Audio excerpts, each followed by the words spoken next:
வணக்கம் மக்களே, நாம இந்த ஆரோக்கியமான பதிவில் முருங்கைக்கீரையில் நிறைந்துள்ள பல்வேறு விதமான மருத்துவமனைகளை நம்ம விளக்கமாக பார்க்க போறோம். முருங்கைக்கீரையினுடைய ஊட்டச்சத்து மதிப்புகளை முதல்ல தெரிஞ்சுக்கோங்க. ஏன்னா முருங்கைக்கீரைங்க வாரத்தில் 1 அல்லது 2 முறை சமைத்து எடுத்துக்கொள்ளும் போது அதில் கிடைக்கக்கூடிய இந்த ஊட்டச்சத்துக்கள் மூலமாக தான் உங்களுக்கு மருத்துவமனைகள் கிடைக்குது.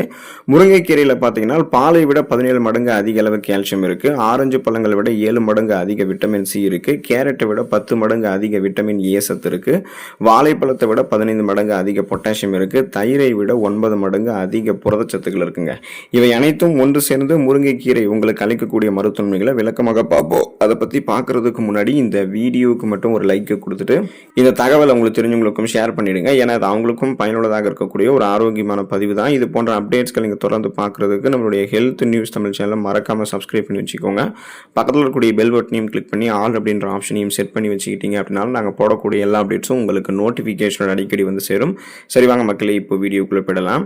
அனிமியா என்று சொல்லக்கூடிய ரத்த சோகை நோய், அந்த நோய் குணப்படுத்தப்பட்டு மீண்டும் வராமல் தடுக்கப்படுவதற்கு நீங்க முருங்கைக்கீரை எடுத்துக்கலாங்க. ஏன் அப்படின்னா முருங்கைக்கீரையில வளமான அளவில் இரும்புச்சத்து அயன் வந்து மிக அதிகமாக இருக்கு. ஸோ இந்த இரும்புச்சத்து குறைபாட்டால தான் உங்களுக்கு ரத்த சோகை ஏற்படுது. அது எப்படின்னு கேட்டீங்கன்னா, ரத்தத்தில் இரும்புச்சத்து குறையும் பொழுது ரத்த சிகப்பு அணுக்கள் குறையும். ரத்த சிகப்பு அணுக்கள் குறைஞ்சதுன்னா அதில் இருக்கக்கூடிய ரத்த புரதமான ஹீமோகுளோபினுடைய எண்ணிக்கையும் குறையும். ஹீமோகுளோபின் தான் நம்முடைய உடம்புக்கு வேண்டிய ஆக்சிஜன் சப்ளைவை கொடுக்குது. அந்த ஆக்சிஜன் சப்ளை கரெக்டாக நமக்கு இருக்கிறதால நம்ம சுறுசுறுப்பாக செயல்படுறோம். ஸோ அப்படிப்பட்ட ஹீமோகுளோபினுடைய அளவு குறையும் போது ஆக்சிஜனுடைய அளவில் தட்டுப்பாடு ஏற்பட்டுச்சு அப்படின்னா மயக்கம், தலைவலி, குமட்டல், வாந்தி, உடல் சோர்வு, உடல் பலவீனம், உடல் கடுமையாக வலிக்கிறது, கவனமின்மை, இந்த அறிகுறிகள் எல்லாமே இருக்கும். இதெல்லாமே இரும்புச்சத்து குறைபாட்டால ரத்த சோகை ஏற்படும் போது தான் இந்த அறிகுறிகள்லாம் வரும். ஸோ இப்போ நாம இரும்புச்சத்து வளமான அளவில் நிறைந்திருக்கக்கூடிய முருங்கை கீரையை நம்ம எடுத்துக்கிட்டோம்னு வச்சுக்கலாம். இது நம்மளுடைய ரத்தத்தில் ஹீமோகுளோபினுடைய அளவை அதிகரித்து உடல் சோர்வை நீக்கி போதுமான அளவுக்கு ஆக்சிஜன் சப்ளைவை கொடுத்து சுறுசுறுப்பாக நம்மளை செயல்பட வைக்கிறதால ரத்த சோகை பிரச்சனைக்கு இடம் இருக்காது. அதுல இருந்து நம்ம விடுபட்டு கொள்ளலாம். எலும்பு ஆரோக்கியம் மேம்படுவதற்கு முருங்கைக்கீரை எடுத்துக்கலாங்க. போன் ஹெல்த் வந்து ப்ராப்பராக உங்களுக்கு இருக்கும். அதுக்கான காரணம் என்னன்னா முருங்கைக்கீரையில் இருக்கக்கூடிய அதிகப்படியான கால்சியம் மற்றும் பாஸ்பரஸ் சத்துக்கள் தான். இந்த சத்துக்கள் எலும்புகளை வந்து பலப்படுத்தக்கூடிய அடிப்படையான ஊட்டச்சத்துக்கள். ஒவ்வொருவருக்குமே இந்த கால்சியம் பாஸ்பரஸ் சத்து வந்து குறையாம பார்த்துக்கணும். அப்பதான் வந்து எலும்புகள் வந்து பலமாக இருக்கும். நீங்க வந்து கீழே விழுந்துட்டீங்க, ஒரு அடிபட்டுச்சு அப்படின்னா கூட உங்களுக்கு எலும்புகள் அந்த அளவுக்கு சீக்கிரமா கிராக் விடாது. ஏன்னா பலமாக உங்களுடைய எலும்புகள் இருக்கும். ஸோ அப்பப்போ உங்களுக்கு வந்து இந்த மூட்டு வலி, முடக்குவாதம்லாம் இருக்குன்னா நீங்க எலும்பு வந்து ஆரோக்கியப்படுத்திக்கிறதுக்கு முருங்கைக்கீரை எடுத்துக்கொண்டீங்கன்னா ஸ்ட்ராங்காக எலும்புகள் வந்து ஆஸ்டியோபோரோசிஸ், எலும்பு மெலிவு நோய், மூட்டு வலி, எலும்புருக்கி, முடக்குவாதம், எலும்பு மஜ்ஜைகளில் ஏற்படக்கூடிய பிரச்சனை, மூட்டு வளர்ச்சி போன்ற எந்த விதமான எலும்பு தொடர்பான பிரச்சனையும் இல்லாமல் உடலை உறுதி பெற வைத்துக் கொள்ளணும், எலும்பை வந்து இரும்பு போல பலம் பெற வைத்துக் கொள்ளணும் அப்படின்னா முருங்கைக்கீரை நம்ம எடுத்துக்கொள்ளலாம். நம்மளுடைய ரத்தத்தில் இருக்கக்கூடிய சர்க்கரை அளவை கட்டுப்படுத்திக்கிறதுக்கு நாளடைவில் அந்த சுகர் ப்ராப்ளத்திலிருந்து விடுபடுவதற்கு எல்லாமே முருங்கைக்கீரை எடுத்துக்கலாம். காரணம் என்ன அப்படின்னா முருங்கைக்கீரையில் வளமான நார் சத்துக்கள் இருக்கு. இதில் கார்போஹைட்ரேட்லாம் கிடையாது.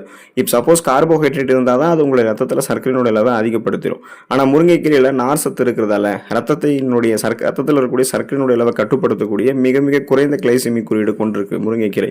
ஸோ ஊட்டச்சத்துக்கெல்லாம் வளமானவர்கள் இருக்கிறதால தான் சர்க்கரை வியாதிகள் இருக்கக்கூடிய நபர்கள் முருங்கைக்கீரை எடுத்துக்கிட்டாங்க அப்படின்னா அவங்களுடைய ரத்தத்தில் இருக்கக்கூடிய சர்க்கரையினுடைய அளவை குறைக்கிறதுக்கு இது ஹெல்ப் பண்ணும். இதுக்கு இன்னும் குறிப்பாக என்ன காரணம் அப்படின்னா முருங்கைக்கீரையில் இருக்கக்கூடிய ஐசோதியோசயனேட்கள் வந்து இன்சுலினுடைய சுரப்பை சீராக்குறதுக்கு உங்களுக்கு ஹெல்ப் பண்ணும்.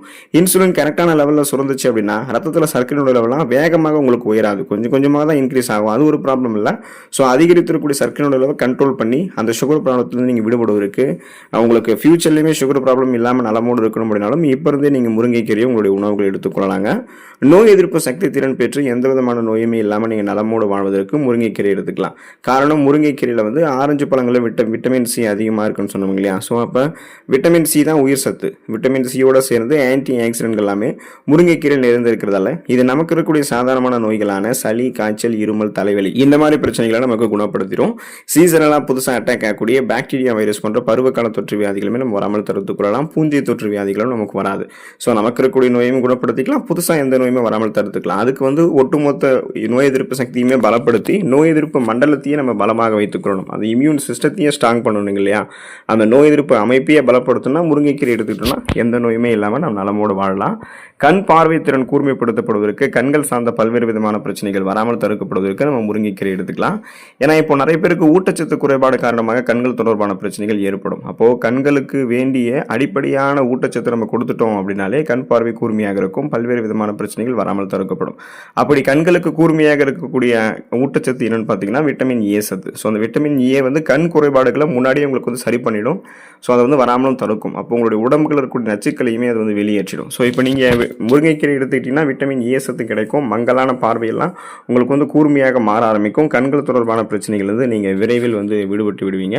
ஸோ முருங்கைக்கீரை வந்து அதிக நேரமெல்லாம் வேக வைத்து சாப்பிடக்கூடாதுங்க. அதிக நேரம் வேக வைத்து சமைக்கக்கூடாது. அப்படி செஞ்சிங்கன்னா அதில் இருக்கக்கூடிய ஊட்டச்சத்துக்களை நீங்கள் இழக்க நேரிடலாம்.